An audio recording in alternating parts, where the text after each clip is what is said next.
누가복음 11장 5절부터 13절까지 말씀을 저와 여러분 한 절씩 교독하도록 하겠습니다. 또 이르시되 너희 중에 누가 벗이 있는데 밤중에 그에게 가서 말하기를 벗이여 떡 세 덩이를 내게 구워달라.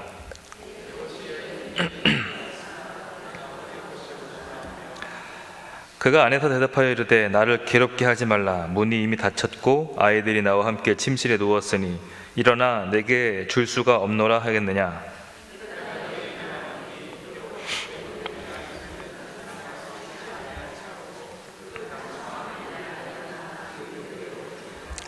내가 또 너희에게 이르노니 구하라 그러면 너희에게 주실 것이요 찾으라 그러면 찾아낼 것이요 문을 두드리라 그러면 너희에게 열릴 것이니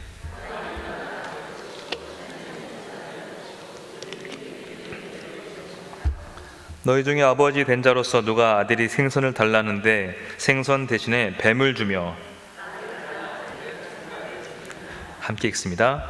너희가 악할지라도 좋은 것을 자식에게 줄 알거늘 하물며 너희 하늘 아버지께서 구하는 자에게 성령을 주시지 않겠느냐 하시니라. 아멘. 여러분, 기도가 무엇입니까? 기도가 무엇입니까? 기도는 하나님께 구하는 것이죠. 내가 무언가를 했기에 받아내는 성능 좋은 그런 자판기가 아니라 하나님이 전적으로 채워주시기를, 하나님이 전적으로 해결해 주시기를 은혜를 구하며 구하는 것, 이것이 바로 기도입니다. 그런데 우리는 기도를 성의의 문제로 생각할 때가 참 많습니다. 얼마나 내가 열심히 기도를 했느냐, 얼마나 매달리느냐에 따라서 우리가 얻는 결과가 그에 따라 달라질 거라고 생각을 합니다. 오늘 읽은 본문 8절에서처럼 비록 벗됨으로 인하여서는 주지 아니할지라도 그 간청함으로 인하여 일어나 그 요구대로 주리라. 이 말씀도 우리가 성의와 열심의 문제로 받아들일 때가 있다는 것이죠. 쉽게 말하면 조르고 찾고 떼쓰며 구하게 되는 것으로 기도를, 하나님이 귀찮아하실 정도로 조르면 응답이 된다.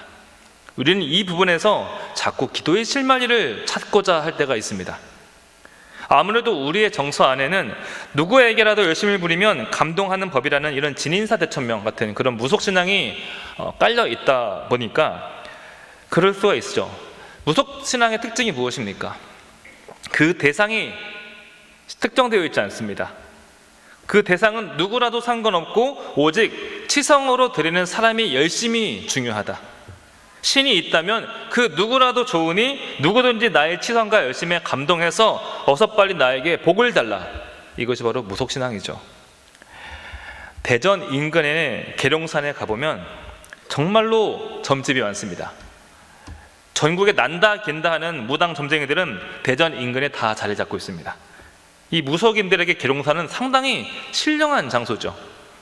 조선 후기에 정도령이 계룡산에 내려와서 나라를 새롭게 세운다는 이런 말들이 돌면서 계룡산의 전기를 받아, 그리고 내가 바로 정도령이다, 이런 사람들이 모이다 보니까 아무래도 실력 좋은 사람들이 많이 모인 것 같기도 하고, 그래서인지 점집, 무당집이 정말로 많습니다.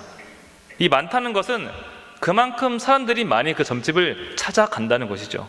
그만큼 사람들이 신이 누구든 상관없이, 그것이 산신령이든 천지신명이든 정도령이든 상관없이 나는 열심으로 치성을 드릴 테니 감동받고 나에게 복을 달라는 거예요. 그런데 이런 식의 태도가 하나님을 믿는 우리에게도 꽤 많이 비칠 때가 있다는 것이죠. 여러분, 기독교와 다른 종교의 차이점이 무엇입니까? 기독교는 신앙의 대상이 중요합니다. 내 열심, 내 믿음, 내 기도의 양이 중요한 것이 아니라 신앙의 대상, 믿음의 대상이 그 무엇보다 우선한다는 거예요. 그런데 우리는 하나님에 대한 아무런 지식이 없이 성경에 기록된 하나님을 읽는 것에 대해서는 관심이 없고 그저 내 목적을 위한 열심 내기에 너무나 바쁜 신앙생활을 하고 있다는 것이죠. 그러다 보니까 신앙생활을 하긴 하는데, 신앙생활 하는 가운데 기쁨이 있어야 되는데 죄책감이 들 때가 너무나 많은 거예요. 왜냐하면 내가 기도를 하지 않았다는 죄책감, 하나님이 충분히 여기실 만큼 신앙생활을 하고 있지 못하고 있다는 그런 죄책감, 그리고 그 기도를 들으시는 그 분이 하나님이 어떤 분이신지에 대한 그것에 대해서는 궁금해하지 않으면서 모든 기준이 나한테 와 있다는 것이죠. 오늘 본문 잘 살펴봤으면 좋겠습니다. 예수님이 기도에 대해서 가르치시면서 오늘 본문처럼 이런 예화를 말씀하시죠. 한 사람이 자려고 누웠는데 한밤중에 친구가 찾아옵니다. 찾아온 용건은 자기 집에 손님이 찾아왔는데 손님에게 줄 무언가가 없다는 거예요. 그러니 나에게 떡을 좀 구워달라. 이 사람은 친구의 사정을 듣고도 거절합니다. 지금 이제 아이들과 자려고 누웠는데 그런 부탁 들어줄 수 없다는 거예요. 그러나 친구는 거절해도 아랑곳하지 않고 계속 졸라대면, 계속 간청하면 친구의 얘기 때문이 아니라 간청으로 인해 들어주지 않겠느냐라는 그런 예화죠. 지금 이 친구는 정중히 와서 도움을 요청하는 것이 아닙니다. 친구 사이라면 그래도 이 정도는 당연히 해줘야 하느냐, 이런 식으로 하는 거냐고 떼쓰는 거라는 거예요. 네가 내 친구인데 네가 안 도와주면 누가 도와주겠느냐라고 감정에 호소하는 것이 아니라, 사정에 하며 부탁하는 것이 아니라 안 주면 문을 부숴버리겠다. 마치 빚쟁이가 채무자에게 찾아가서 당당하게 무언가 달라고 하는 것처럼 그렇게 당당하게 요청한다는 거예요. 예수님께서 기도를 가르치시면서 왜 이런 예화를 드셨을까 생각해 봐야 되겠죠.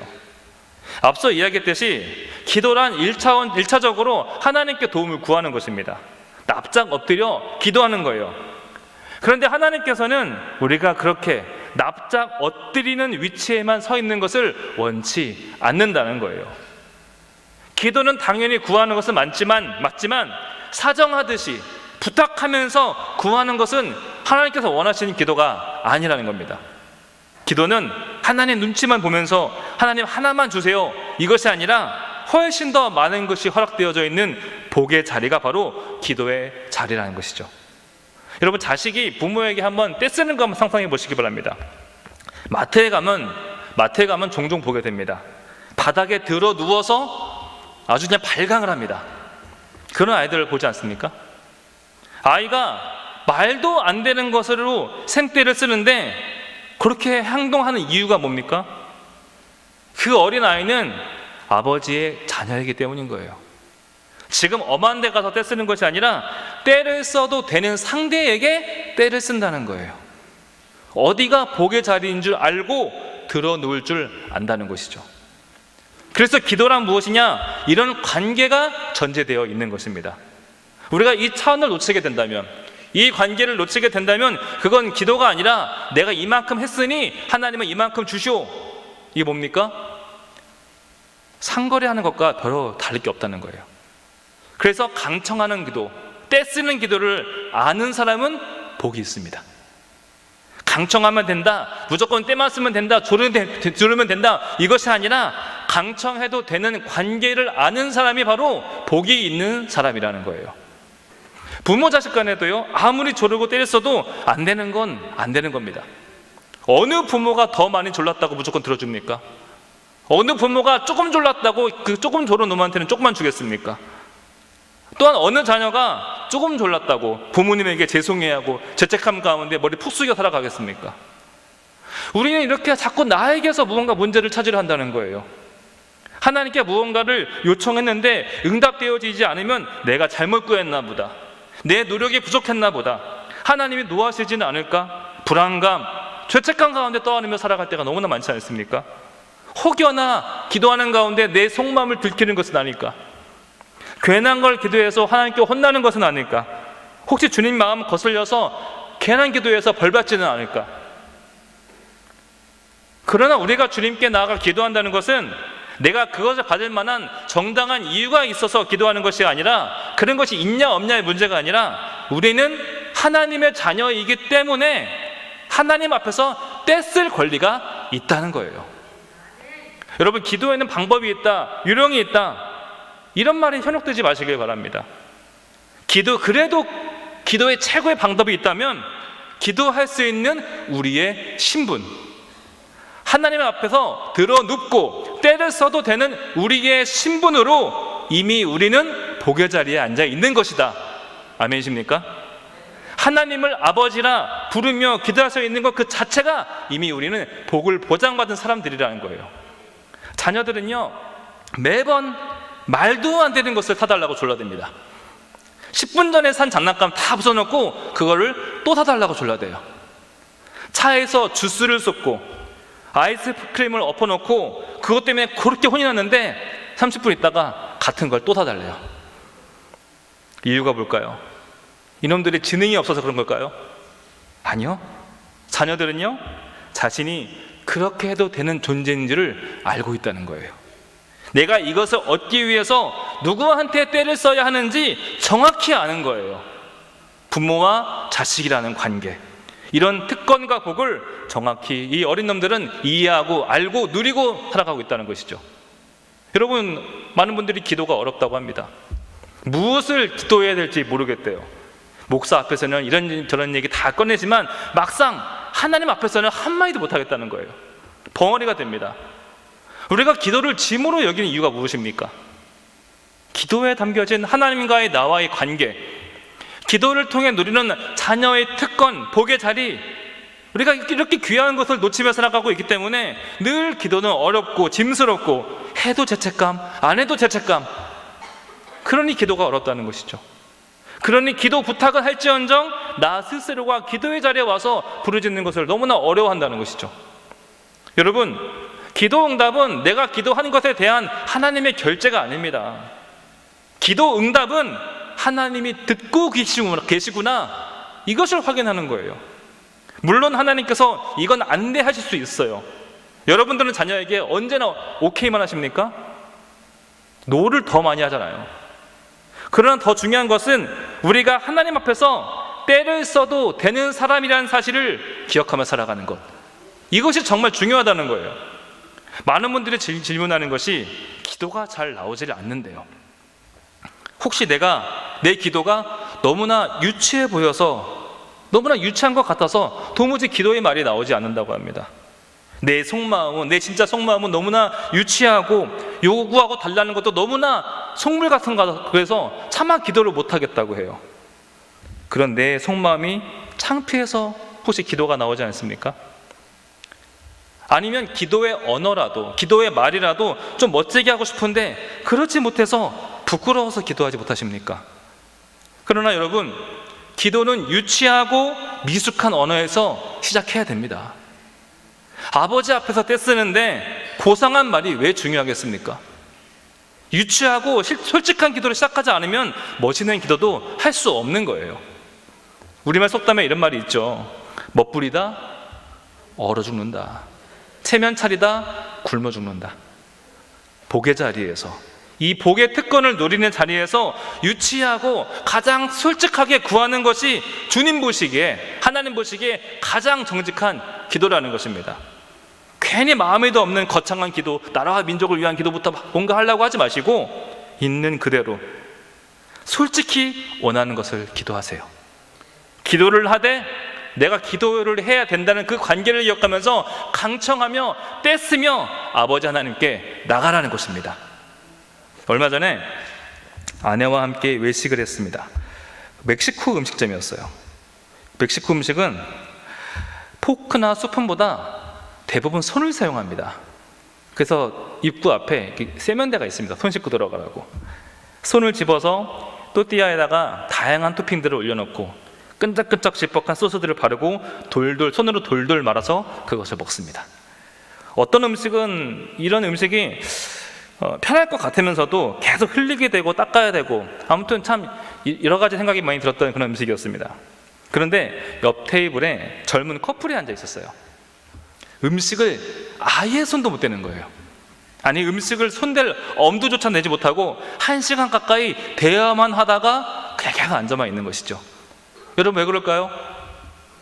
그 두 사람 사이가 음식을 손으로 집어서 돌돌 말아서 흘리면서 먹고 닦으면서 먹을 그런 사이가 아니었던 거예요.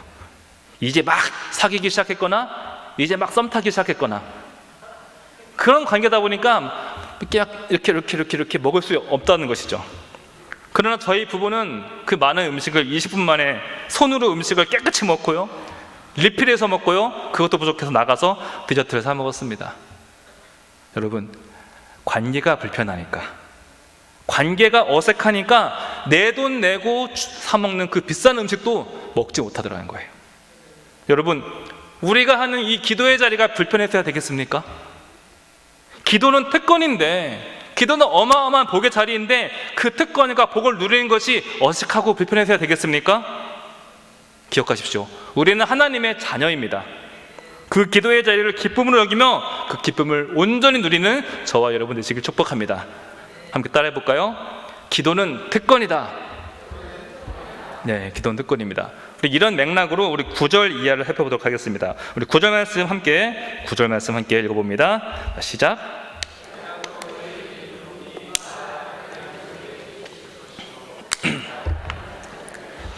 문을 두드리라. 그러면 너희에게 열릴 것이니. 여러분, 기도는 방법이 아니라 뭐라고 했습니까? 관계라고 했습니다. 관계입니다. 나에게 무슨 일이 생기면 가장 확실하게 찾아갈 수 있는 분이다. 그분이 바로 나의 하나님 아버지시다. 이 고백이 바로 기도라는 것이죠.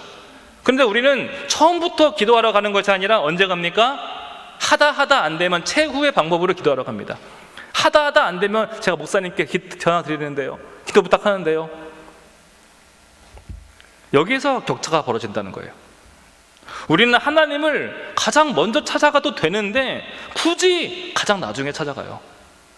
가장 먼저 찾아가서 상의하고 지혜를 구하고 길을 구하면 좋을 텐데, 우리는 무슨 고집에서인지 어떤 불편함 때문인지 가급적이면 가장 나중에 가장 끄트머리 하나님을 찾아가더라는 것이죠.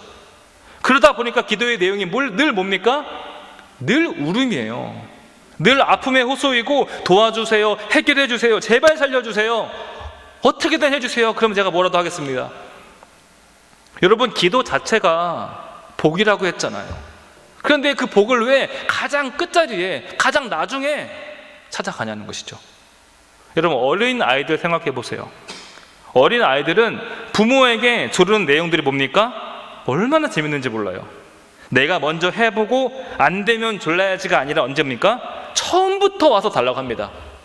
뭐라도 해보고 달라는 것이 아니라 처음부터 와가지고 해줘, 사줘, 들어 놓는다는 거예요. 처음부터 와서 조를 때부터 이 녀석들은 얼마나 그 모습에서, 그 표정에서 신이 나 있는지 이미 그것을 얻었을 때의 기쁨과 감격을 안고 부모에게 찾아온다는 거예요. 이렇게 기도는 훨씬 더 긍정적이고 적극적인 내용이 담겨야 되지 않겠습니까? 9절 말씀 보세요. 해도 안 되면 와라. 너 너무너무 힘들면 와라. 그렇게 써 있습니까? 구하라, 찾으라, 문을 두드리라. 적극적으로 나가라는 거예요. 나에게 일어난 그 일에 대해서 하나님이 간섭해 주기만을 바란 채 소극적으로 머물러 있을 것이 아니라 적극적으로 먼저 가서 구하고 두드리고 찾아보라는 거예요. 꼭 당장 필요할 것만 찾을 것이 아니라, 꼭 지금 당장 해결해야 될 문제만을 구할 것이 아니라 무엇이든지 적극적으로 가장 먼저 찾아보자는 것이죠. 왜냐면요, 우리는 기도를 해도 스스로 해결할 수 없는 문제에만 너무나 골몰하며 살아간다는 것이죠. 건강을 잃었습니다. 건강을 해결해 주세요. 실직했습니다. 직장을 주세요. 집안에 우환이 있습니다. 해결해 주세요. 그런데 성경은요, 예수님께서는 기도에 어떠한 전제 조건을 두지 않았습니다. 아무 문제 없을 때에도 구할 것이 있고 찾을 것이 있을 것이다. 꼭 사후수습에서만 기도할 것이 아니라 언제라도 적극적으로 구할 것을 주님께서는 요청하신다는 것입니다. 그렇게 우리가 먼저 주님을 찾아가고 적극적으로 주님께 나아가 떼쓰고 들어놓을 때 13절 말씀이죠. 함께 읽어보겠습니다. 너희가 악할지라도 좋은 것을 자식에게 줄 알거늘 하물며 너희 하늘아버지께서 구하는 자에게 성령을 주시지 않겠느냐. 아멘. 그렇게 기도하면 응답을 넘어서서 먼저 찾아가서 구하고 찾고 두드리면 내가 구한 그 응답을 넘어서서 성령을 주신다는 거예요. 오늘 부른 찬양처럼 내가 구한 것보다 더 큰 것을 주실 하나님을 기대하며 나아갈 수 있다는 것이죠. 성령을 주신다는 것은 너무나 광범위해서 이 시간 다 이야기할 수는 없습니다. 그러나 분명한 것은 기도한다는 것은 구멍난 문제를 단지 메꾸는 정도가 아니라는 것이죠. 우리는 예방주사 혹은 치료제처럼 기도를 사용하지만 우리 예수님께서 말씀하신 이 기도는 그보다 훨씬 적극적으로 해야 되고, 그리고 그 기도의 결과는 우리가 상상 이상으로 더 광범위할 것이다. 너희가 기도하면 너희는 너희가 구하는 것보다 훨씬 광범위한 기도의 응답을 얻게 될 것이다. 이 말씀인 것입니다. 우리는 문제 해결을 구하지만 우리 주님께서는 우리 인생 전체를 살피시고 가장 좋은 것으로 주시길 원하십니다. 그래서 예수님께서 적극적으로 구하고 찾고 두드리라고 말씀하시는 것이죠. 하나님, 왜 나로 살게 하십니까? 하나님, 왜 하필 이 교회입니까? 왜 하필 이 만남입니까? 왜 하필 이 교회입니까? 우리 집안입니까? 내가 여기서 해야 될 일이 무엇이겠습니까? 이 만남은 어떤 의미 있습니까? 지금 이 실패, 지금 이 넘어짐에서 내가 찾아야 할 것이 무엇이겠습니까? 더 솔직하게 기도할 수 있지 않겠습니까? 주님, 솔직하게 어떻게 하면 내가 성공할 수 있겠습니까? 어떻게 살아야 잘 사는 인생입니까? 오늘 하루 내가 어떻게 살아야 되겠습니까?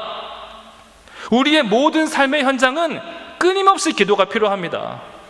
끊임없는 성령님이 도우심이 있어야 우리가 살아갈 수 있기 때문에 우리는 가능한, 할 수 있는 대로 더 많이, 더 적극적으로 기도해야 된다는 거예요. 그래서 기도의 자리를 아는 사람이 복이 있는 사람이고요, 기도를 하는 사람이 복을 누리는 사람인 겁니다. 성도 여러분, 주님께서는 우리에게 강청해도 좋다, 떼써도 좋다라고 기도의 자리, 기도의 관계를 허락해 주셨습니다. 그러니 오늘 나에게 어려움이 없다는 이유로 기도하는 것을 멈추지 마시길 바랍니다.